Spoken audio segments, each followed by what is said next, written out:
You may be seated. All right, all parties are present.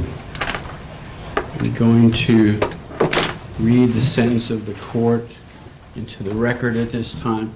In doing so, there are portions of the sentencing order that are case law citations that I will not be reading, but they do appear in the written order.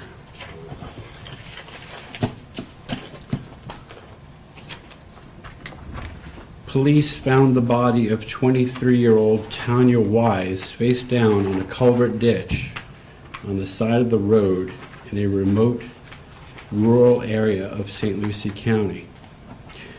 She suffered a significant blunt trauma blow to her skull, fracturing it and causing internal injury to her brain.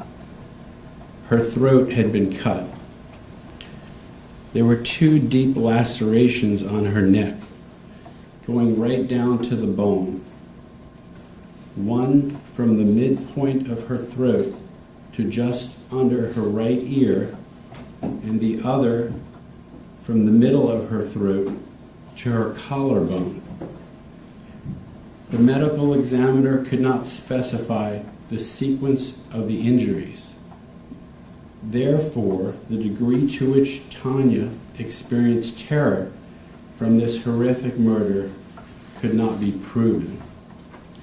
The blow to her head was so devastating that if it was the first blow, it would likely have rendered her unconscious and in and of itself could have caused death. The slashing of her throat was so violent, deep, and penetrating that it, in and of itself, was a fatal injury. There were no defensive wounds found on her body. Tania was in the very late stages of pregnancy of a baby boy whom she was going to name Josiah. DNA analysis proved the defendant to be the boy's father. As a result of her murder, the baby also passed. The defendant, a man in his 40s, plotted and planned her murder for days.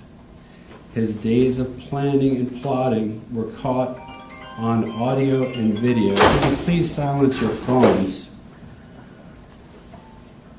He drove a garbage truck for a living.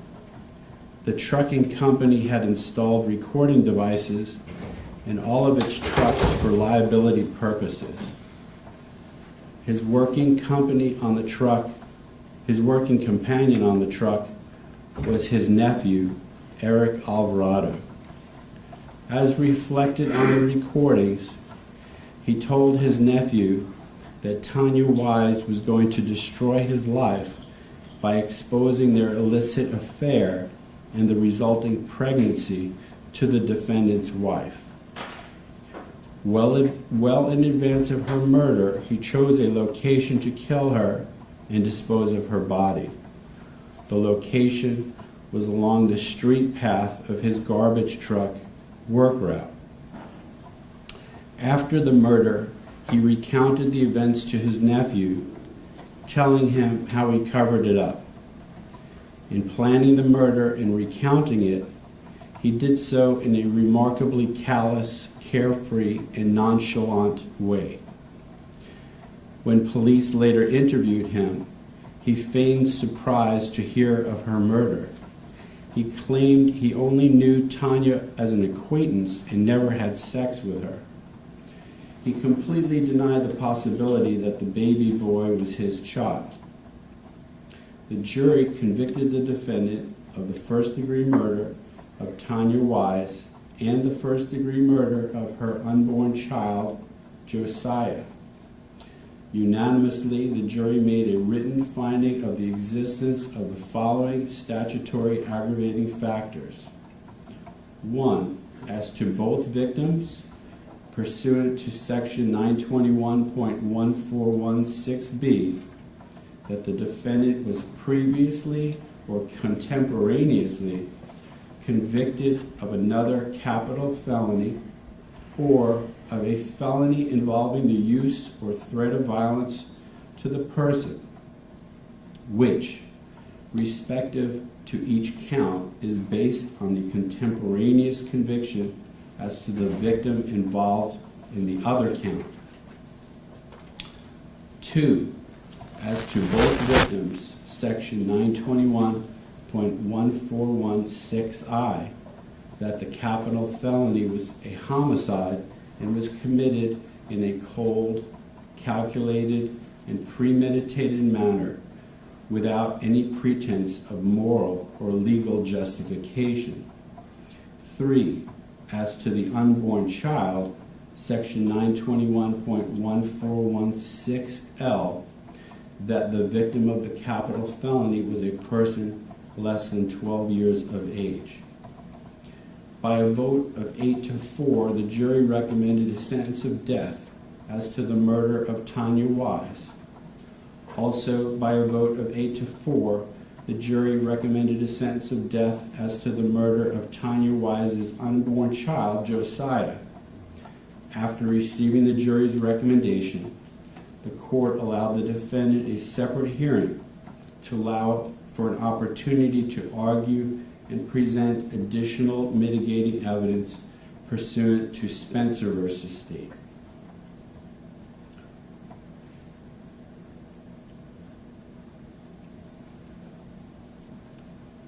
Weighing of aggravating factors as to the murder of Tania Wise. Pursuant to Section 921.141(6)b, the defendant was previously convicted of another capital felony or threat of violence to the person, which, respective to each count, is based on the contemporaneous conviction as to the victim involved in the other count. This aggravating factor was established as a matter of law as to each victim by virtue of the jury's convictions for 2 capital murders. Violent felonies committed contemporaneously with a capital crime can qualify under the prior violent felony aggravator, whereas here, the criminal episode involved multiple victims.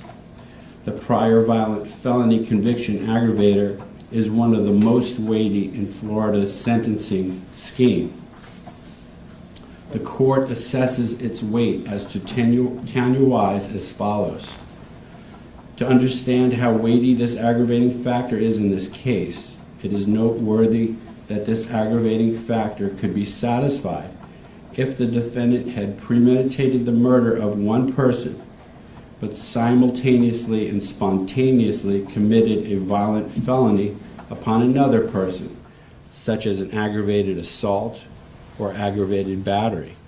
But here, there are 2 simultaneous premeditated murders. This is the much more extreme scenario in which this aggravator can be established. Therefore, it is entitled to very great weight. The court affords it very great weight as to Tania Wise. Pursuant to Section 921.1416I, the capital felony was a homicide and was committed in a cold, calculated, and premeditated manner without any pretense of moral or legal justification. The cold, calculated, and premeditated aggravating factor focuses on whether the defendant had a careful plan or prearranged design to commit murder before the fatal incident. Calm reflection is often involved. The evidence of calm, cool reflection and planning well beyond what is required for premeditated murder is overwhelming in this case, and the court finds it proven beyond a reasonable doubt. To maximize the chances of avoiding detection, the defendant coldly contemplated in advance every aspect of these murders, including the location and method of killing. He did so in a remarkably callous, carefree, and nonchalant way. As to Tania Wise, the aggravating factor is entitled to very great weight. weighing of aggravating factors as to the murder of the unborn child of Tania Wise.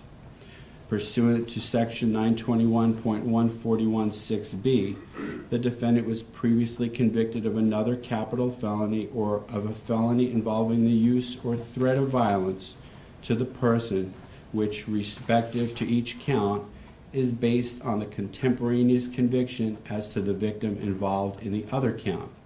As to the unborn child, the court's analysis of the weight of this aggravating factor is the same as to the murder of Tania Wise. The court affords it very great weight as to the unborn child. Section 921.1416I, the capital felony was a homicide and was committed in a cold, calculated, and premeditated manner without any pretense of moral or legal justification. As to the unborn child, the court's analysis of the weight of this aggravating factor is the same as it relates to the murder of Tania Wise. As to the unborn child, the aggravating factor is entitled to very great weight. Section 921.1416L, the victim of the capital felony was a person less than 12 years of age. The court finds this factor proven beyond a reasonable doubt. The child in this case was unborn, yet fully formed and about to be born within days. The premeditated murder of this baby deprived him of ever experiencing life outside of the womb.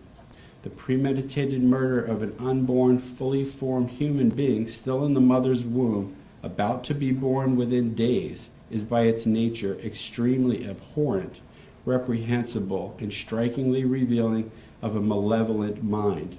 The court affords this aggravating factor very great weight. Findings regarding mitigating factors reasonably established in ways to properly carry out its important duty and to allow for meaningful appellate review, this court must expressly evaluate herein each statutory and non-statutory mitigating circumstance. In addition to the mitigation presented to the jury, the court has also considered any suggested mitigation from the Spencer hearing.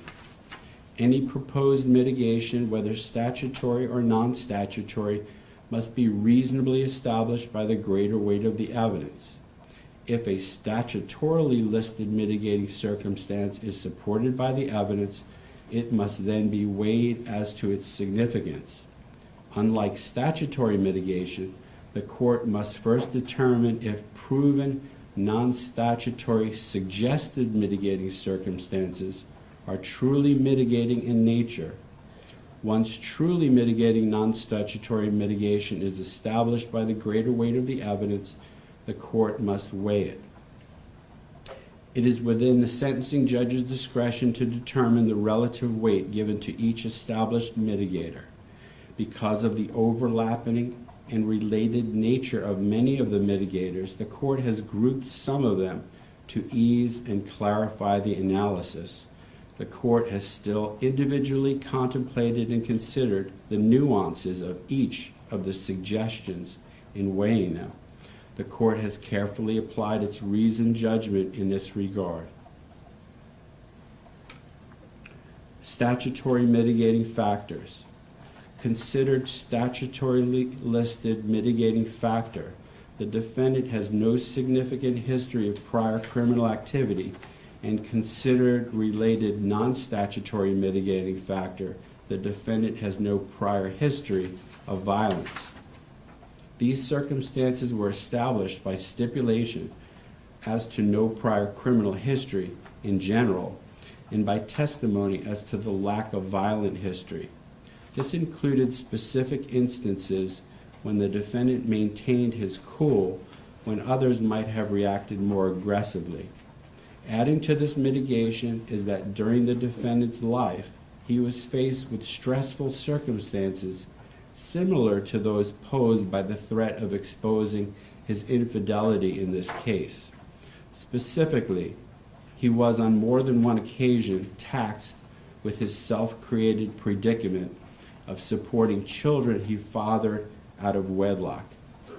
On those occasions, he did not respond with violence or criminal activity, Rather, he responded responsibly. Additionally, during the breakup of his relationship with Madeline Cologne, she put him in a situation where many men might respond aggressively, but he did not. When she discovered his involvement with another woman, she burned his clothes, broke his phone, keyed his truck, and flattened its tires. Despite this, he remained calm and did not act violently. According to her, he handled it perfectly. Childhood reports of the defendant's behavior were consistent with him being non-aggressive. Family members reported that they had to stick up to bullies on the defendant's behalf. This mitigator was established, and it is entitled to moderate to great weight. Non-statutory mitigating factors. Considered related non-statutory mitigating factors. While in jail custody awaiting trial, the defendant has been a peaceful, mostly compliant inmate. The defendant can positively contribute to society as an inmate worker if sentenced to life in prison without parole. The defendant has demonstrated exemplary jail-prison behavior. The defendant will be required to work 60 hours per week in general population at the Florida Department of Corrections if sentenced to life without the possibility of parole, and he would adjust well in that general population setting. He would likely contribute to the prison system. The defendant poses no danger to prison, jail staff, or inmates. The defendant will be completely incapacitated and pose no danger to the community with a sentence of life without the possibility of parole. As listed by the defense, the defendant, quote, can be redeemed, unquote, which the court takes to mean that he would prove to be a good inmate. Since his arrest in 2018 for these murders, while in the county jail, the defendant has only committed 3 disciplinary violations, and they were all minor and virtually insignificant in nature. He's had no fights with other inmates or violent encounters with guards. The testimony did credibly establish a significant probability that the defendant would be a model prisoner if placed in general population. The defendant's personality and work skill set would suit him well in general population. The court finds these mitigators to be proven and affords them moderate weight. Considered non-statutory mitigating factor.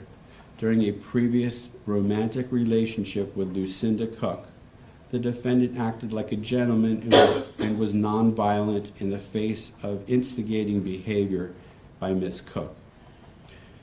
Ms. Cook was a gas station attendant and the mother of 3 young children when she started dating the defendant approximately 10 years before the murders. They dated for a year and then lived together for a short time. When she met the defendant, she had just come out of an abusive relationship and as a result was impatient and verbally abusive to the defendant.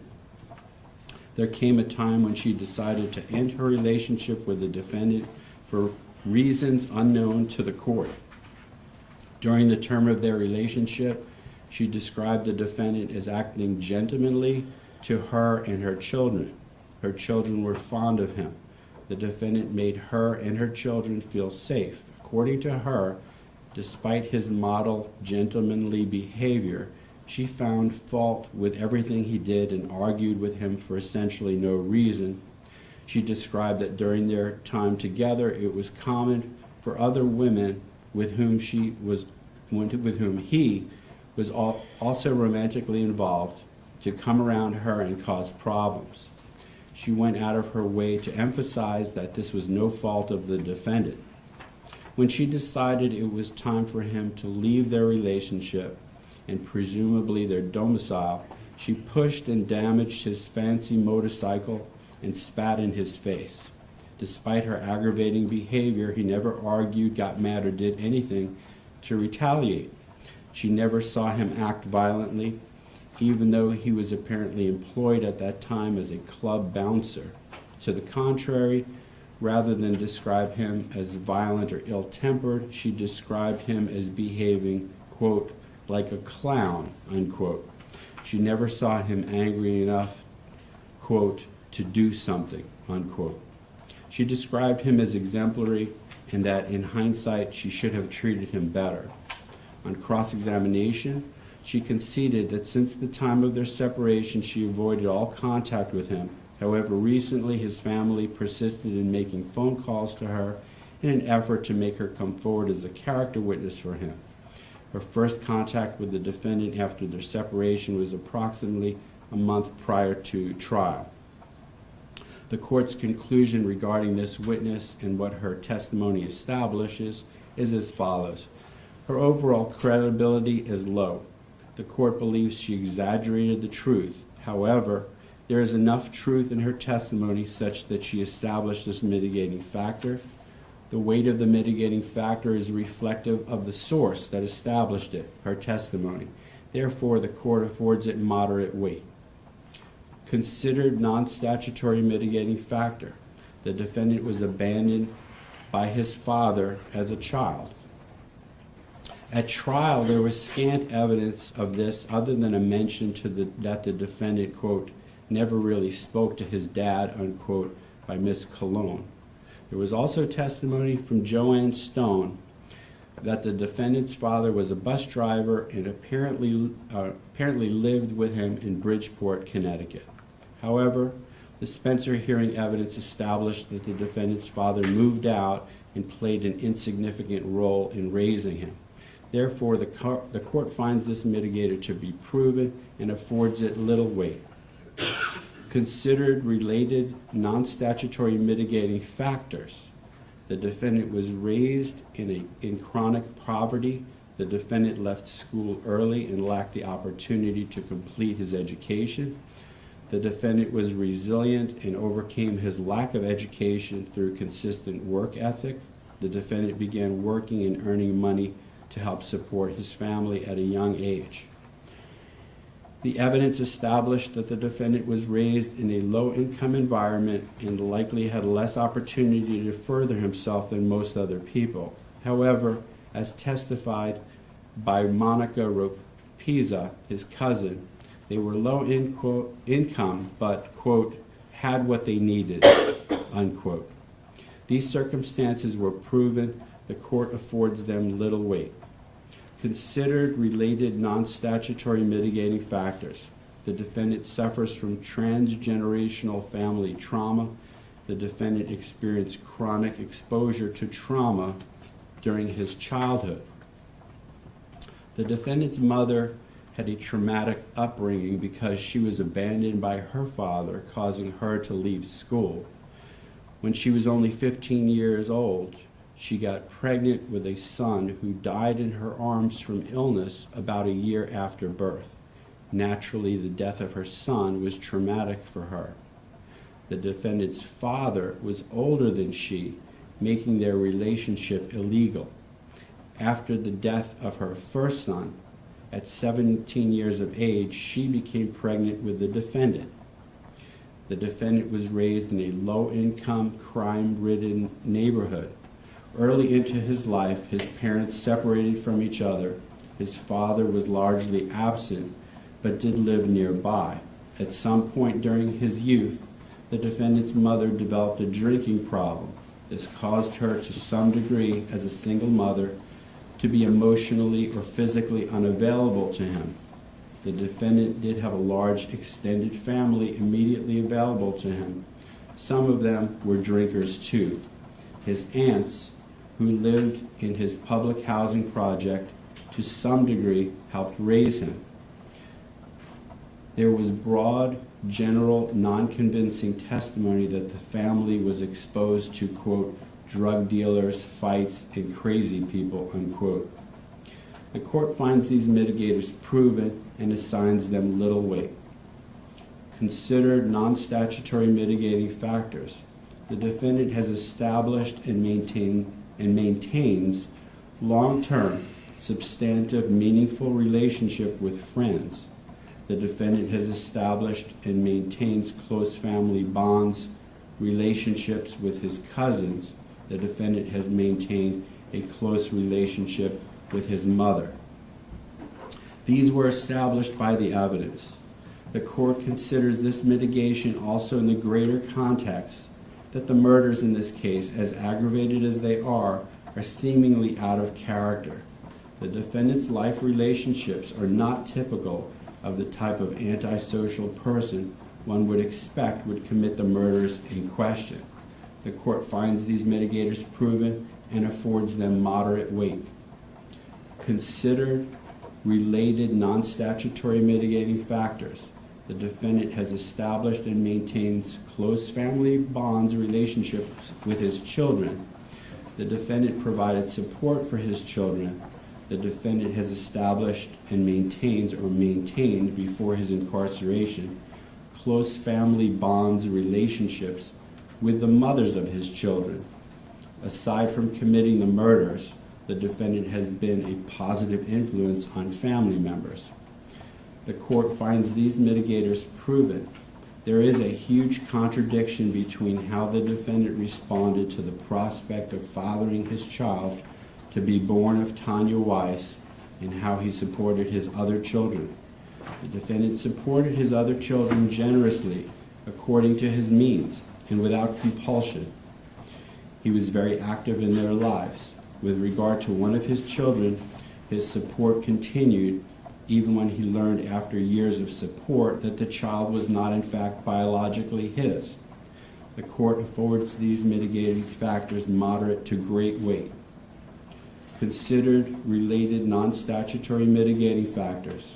The defendant was a positive influence on his former girlfriend and her children. The defendant helped his former girlfriend's son's mother escape a dangerous domestic violence situation. Defendant fathered a child with Madeline Cologne. His relationship with her was short-lived due to his two-timing. However, after they split up, they stayed friends, and the defendant supported their child, Antonio, by regularly bringing groceries and school supplies and by paying the child's social fee for the Boys and Girls Club.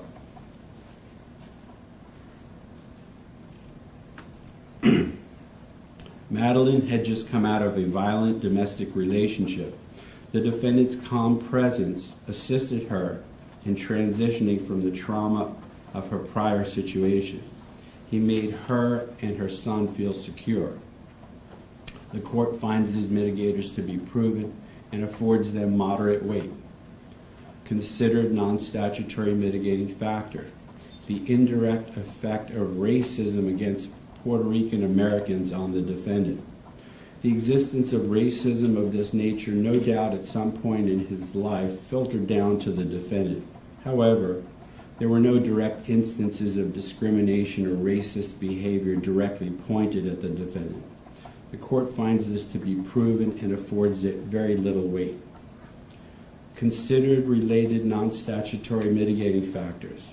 The defendant has always been a hard worker in manual labor fields such as furniture delivery and security work. The defendant has always been self-supporting, not a drain on society. There was scant evidence of the exact nature of the defendant's jobs over the years. However, the record is overall consistent with him being a hard-working, contributing member of society. The court finds these circumstances to be proven and affords them little weight. Considered non-statutory mitigating factor. The defendant escaped a high-crime, high-poverty area, independently moving to Florida when he was just 15 or 16 years old. The defendant exhibited resiliency in overcoming early life challenges. The evidence does establish these circumstances. However, there were no credible direct instances proven of the defendant personally witnessing any extreme violence such as gang violence. There was no strong evidence of the negative effects of living in a low-income environment. The court affords these mitigating factors little weight. Considered non-statutory mitigating factor, the defendant exhibited excellent courtroom behavior. Overall, the defendant was well behaved during the trial process. However, when the court received their sentencing recommendation verdict from the jury, when his conduct counted the most, the undersigned did observe the defendant expressing his disagreement to the jury. He noticeably shook his head in disapproval, rather than remaining still and accepting the judgment of his peers. This came after the defendant heard the court admonish all audience members not to react by showing joy or displeasure, so that jurors would not have a negative experience and be dissuaded from serving. The defendant did the very thing that he heard the court admonish the audience not to do. The court finds this factor to be proven and affords it extremely little weight. Considered non-statutory mitigating factor. The defendant will continue to offer a positive life influence on his children, other family members, and friends who have become emotionally dependent on him. Given the circumstances of his family's reaction to his conviction by distancing themselves, the degree to which the defendant's family will stay in touch with him is uncertain. However, the court does believe that if given a chance, the defendant would remain in contact with and support his relatives as best he could. The court finds this to be proven and affords it little weight. Considered non-statutory mitigating factor. After the jury recommended the death penalty for him, the defendant expressed empathy for his victims to his mitigation specialist. The court finds this to be proven and affords it very little weight. Suggested and rejected non-statutory mitigating factors. The negative effect of a prolonged appellate process on the victim's family and the dangerousness of general population as opposed to death row. The court does not find that the negative effect of a prolonged appellate process on the victim's family is a proper consideration, nor does the court find that the dangerousness of general population as opposed to death row is a proper consideration. In the defense mitigation expert report, neither of these were connected whatsoever personally to the defendant. Rather, they were framed as general policy arguments. Neither of these circumstances meet the definition of a mitigating factor under the law, that is, matters relevant to the defendant's character or record or the circumstances of the offense proffered as a basis for a sentence less than death. Conclusion after the weighing process. The court has carefully weighed the aggravating and mitigating circumstances as to each murder individually. The court's weighing process can be summarized as follows. As to Tania Wise, there are 2 aggravating factors that are entitled to very great weight. As to the unborn child, there are 3 aggravating factors that are entitled to very great weight. As to the mitigating factors, the cumulative weight of the mitigation is entitled to moderate to great weight. As to each murder, the court finds that the aggravating factors outweigh the mitigating circumstances. As required by law, this court has given great weight to the jury's recommendation. The court's weight analysis in this case, with its acknowledgement of significant yet outweighed mitigation, is a reflection of the jury's 8-4 vote for death as to each of the murders. The court's independent evaluation of the case herein leads to the conclusion that the death sentence is the appropriate and just sentence as to each victim. Therefore, Jose Soto-Escalera, I hereby sentence you to death for the first-degree murder of Tania Wise. I also independently sentence you to death for the first-degree murder of her unborn child. I hereby order that you be taken by the Sheriff of St. Lucie County to Florida State Prison for close and secure confinement until the date of your execution, at such time as scheduled by the Governor of the State of Florida at the place of execution named in his warrant of execution. You shall be put to death by the means provided by Florida law at that time, and may God have mercy on your soul. You are hereby notified that the sentence of death is subject to automatic review by the Supreme Court of Florida. The court finds you continue to be indigent and hereby appoints the office of the public defender to represent you on appeal. And that is the sentence of the court, and that will end this case. Thank you all.